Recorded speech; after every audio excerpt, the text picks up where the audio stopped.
about to come into this world, she was busy delivering other babies, and the nurses had to pull her out to deliver me first. She's so pretty, like a snowflake. I was born with blue eyes and white hair, unlike anyone in my entire family. And wherever we'd go, everyone would stare at me. What a unique kid. You should have her tested. Maybe she's an X-Men with mutant DNA. Oh, go away.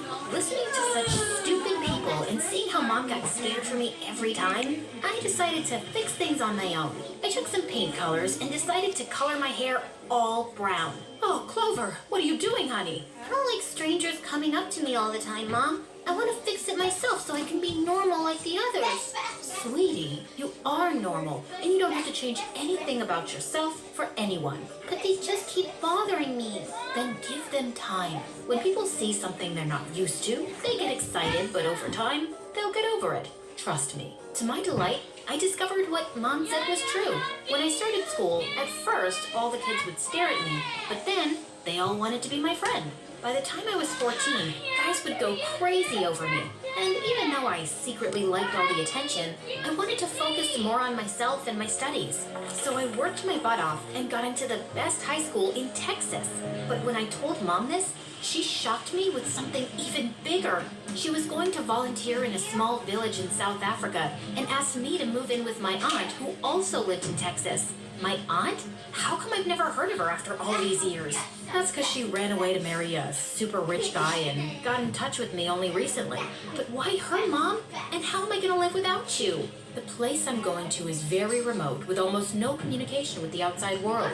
That's why I want you to stay with family who can look after you when I'm not here. And you're all grown up, honey. There's a world out there you need to explore on your own. Mom hugged me tight, but I really wasn't excited about her leaving like this. Days after Mom left, I took a flight to my aunt's place. But when I reached the address Mom gave me, I got the shock of my life. My aunt wasn't rich. Instead, she lived in a very small house, and when I knocked on the house door, a pan came flying at my face. What the flying pans? Oh, darling, I am so sorry. It's just this bratty daughter of mine. She keeps throwing nasty fits. You, come on in. She took me inside, and I could see this house hadn't been cleaned in ages. Yikes. It's just a pet. Don't freak out, princess. Freak out? I wanted to run from this place, especially because I had to share a room with nasty Nia, and she was the most unhygienic of all. So, what's with the white hair? Does it get you the boys, or do you have one of those real conditions like they show in MSA videos? You watch MSA. Yeah, and that's how I know I'm the main character. Now take the couch and don't fart all night. Ew. She was sick. But there was nowhere else I could go now, so I decided to make this place my home. And these people, my family, like Mom had asked me. The next morning, before Aunt and Nia woke up, I cleaned the entire place to give them a surprise. But when I returned from school, the house was all upside down again.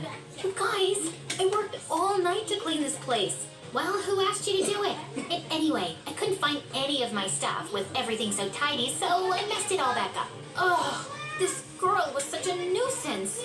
I almost wanted to call Mom and tell her to come back. But that's when I learned that Mom got stuck because a serious illness broke out in the area where she was working. And the government in that state announced an emergency and sealed it. So when's Mom gonna come back? And is she okay? Yeah, she's safe. Now tell me, did you clean the house all by yourself? Your mom told me you can cook too. And did she give you any money? And even though my heart kept sinking thinking about Mom, my aunt would keep me busy with the house chores. And just like that, I became a live-in maid for these people. And Nia and I became like siblings who quarreled all the time. What did you do with my boots? I sold them for $40 at school. Profit, you see. Only you ain't smart. They cost more than $400. Oh, you're so stupid. She'd even have wild parties at home just before my tests to annoy me. And my aunt would sleep peacefully on the couch, like a deaf bear in hibernation. God knows how she managed to run the house without money. She didn't give me any allowance, and I decided it was time to make my own money. So I took up a job at a local salon, but then one evening, while I was on my way back home, rain started pouring, and I started to run, but just then, a car came and stopped right in front of me. Camilla, get in. I kept ignoring him because that wasn't my name, but the guy kept following me in his car and then stepped out. I turned around to hit him, but he held my hand firmly. Hey, chill. Look, I'm not gonna force you to come back with me, but just listen to me once, okay? He let go of my hand and kept talking to me like I was someone else.